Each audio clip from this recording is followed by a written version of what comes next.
is I've asked Abbie if she would talk to you for less than 5 minutes about, or she could more than 5 minutes, she's so charming, but if she would tell us a little bit more about the piece. And so,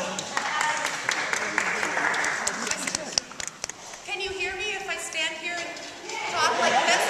I can't see you, but I think you're all there. Thank you so much for coming out today on such a beautiful, beautiful day. It's my pleasure to be represented on this program with Stravinsky and Poulenc and some of my favorite people. And now I'm supposed to explain to you how I wrote this piece and why. And I think that if I could do that in words, I would have done it in words. And instead I did it in music, so I'm glad that you've already heard the piece. And so many of you have already caught me as I was running back here, and I'm so glad that you seem to be enjoying it. I live in Minnesota. I'm a composer there full-time with the Schubert Club in St. Paul. I have the joy of writing music on commission most often. And what I usually do is to write music based on interesting historical things, actually. I like pulling things out of history, ancient languages, medieval languages, and I'm very inspired by text. And so usually what I'm doing is not about myself at all, but about a lot of other contexts, putting them together into something contemporary. And so this commission is different for me in that for the first time I'm kind of reaching down inside myself to pull out a really difficult part of my life and analyze it in front of you, which is just very odd, very odd. And in this context, for the first time I was able to take what was a difficult part of my life, which is this last year going through some chemotherapy treatment for Hodgkin's lymphoma. Taking that, analyzing it, and actually having control over it on paper for the first time.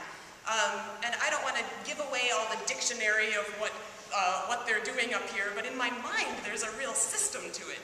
So I can hear like where the disease comes in. Ba bum bum bum. You'll hear that a lot, and to me that's a disease motive. Did you have any idea? Giving us health diseases. Now you know.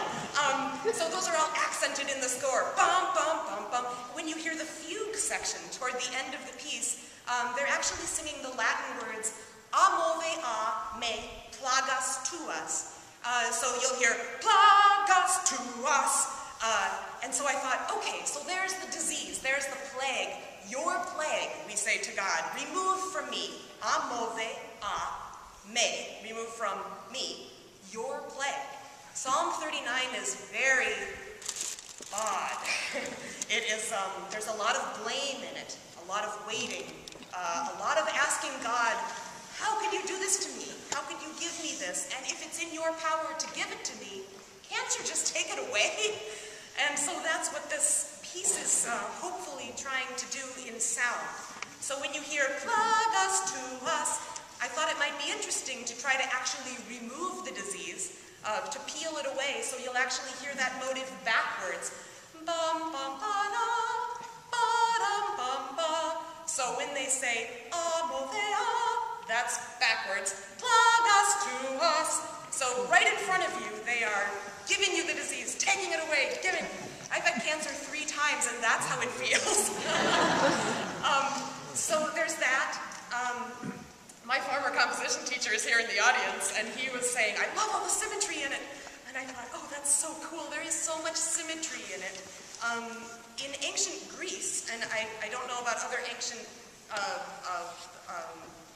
cultures, but in ancient Greece, which is where my family was from, symmetry is a magical thing.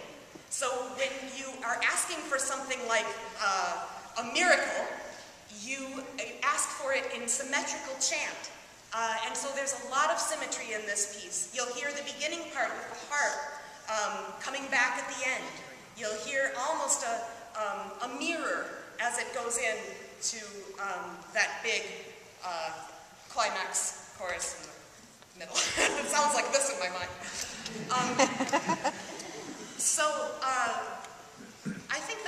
all you need to, oh, well, I don't know. There are theoretical things that we can talk about later. I know you're a very astute audience, but I don't want to talk more than listen. So thank you all so much for being here, and I'd like to thank Chorus for Musica, Sue Eau Claire for all your promotion, Betsy Burley, of course. We had such a good time just working on this piece, tweaking it, adding little things. This incredible New England Philharmonic, thank you so much. It's really a pleasure to be here in your beautiful city and your beautiful hall. So, thanks.